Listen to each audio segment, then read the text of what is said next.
হাসিনাকে নিয়ে বড় বিপদে মোদি। বাংলাদেশের ক্ষমতাচ্যুত প্রধানমন্ত্রী শেখ হাসিনাকে ভারতে আশ্রয় দেয়াকে কেন্দ্র করে এবার খোদ ভারতের অভ্যন্তরীণ রাজনৈতিক অঙ্গনে তীব্র বিতর্ক ও অস্বস্তি তৈরি হয়েছে। ভারতের পররাষ্ট্র বিষয়ক সংসদীয় স্থায়ী কমিটির সাম্প্রতিক এক বৈঠকে বিষয়টি নিয়ে বিস্তারিত আলোচনা হয়। সেখানে সরকারের উপর কূটনৈতিক ও প্রশাসনিক জবাবদিহিতার বড় চাপ স্পষ্ট হয়ে ওঠে। কংগ্রেসের প্রবীণ সংসদ সদস্য শশী থারুরের নেতৃত্বাধীন ওই সংসদীয় কমিটিকে নরেন্দ্র মোদী সরকার আনুষ্ঠানিকভাবে নিশ্চিত করেছে যে ভারতের মাটি ব্যবহার করে শেখ হাসিনাকে কোনো প্রকার রাজনৈতিক কর্মকাণ্ড পরিচালনা করতে দেয়া হচ্ছে না। কমিটির পর্যবেক্ষণে বলা হয়, বিপন্ন ব্যক্তিদের আশ্রয় দেওয়ার ক্ষেত্রে ভারত তার দীর্ঘদিনের মানবিক ও সভ্যতাগত ঐতিহ্য অনুসরণ করে থাকে। তবে একই সঙ্গে অন্য কোনো দেশের বিরুদ্ধে নিজ ভূখণ্ডকে রাজনৈতিক উদ্দেশ্যে ব্যবহার করতে দেওয়ার নীতিও ভারত কঠোরভাবে মেনে চলেছে।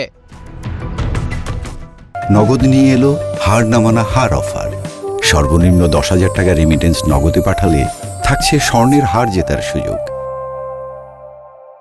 সম্প্রতি এএফপিতে দেওয়া সাক্ষাৎকারে ডিসেম্বরের মধ্যে দেশে ফেরার কথা জানানোর পর ভারতীয় রাজনীতিতে এই স্পর্শকাতর বিতর্কটি নতুন করে ডালপালা মেলেছে। এদিকে ঢাকার পক্ষ থেকে শেখ হাসিনাকে ফেরত চেয়ে পাঠানো আনুষ্ঠানিক প্রত্যাবর্তন আবেদনের বিষয়ে ভারতের পররাষ্ট্র মন্ত্রণালয় জানিয়েছে, ভারতের প্রচলিত আইনি কাঠামো ও দ্বিপাক্ষীয় চুক্তির বাধ্যবাধকতা খতিয়ে দেখে বিষয়টি পরীক্ষা নিরীক্ষা করা হচ্ছে। একই সঙ্গে বাংলাদেশের বর্তমান রাজনৈতিক প্রেক্ষাপটে আইনমন্ত্রী মোহাম্মদ আসাদুজ্জামান সাফ জানিয়ে দিয়েছেন, ভারত থেকে ফেরা মাত্রই সাবেক প্রধানমন্ত্রীকে গ্রেফতার করা হতে পারে।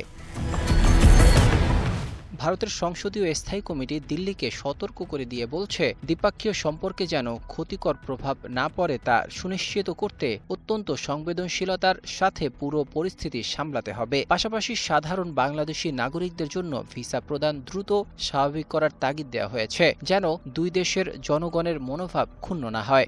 গঙ্গা চুক্তি নিয়ে দ্রুত আলোচনার সুপারিশও করে এই কমিটি। একদিকে আশ্রয়ের মানবিক ও সভ্যতাগত প্রতিশ্রুতি, অন্যদিকে বাংলাদেশের নতুন সরকারের সাথে কৌশলগত সম্পর্ক বজায় রাখার আইনি চাপ। দুয়ের মাঝখানে পড়ে মোদী সরকার এখন দৃশ্যত এক জটিল ও বড় রাজনৈতিক সংকটের মুখে পড়েছে। Desk report, 21 television.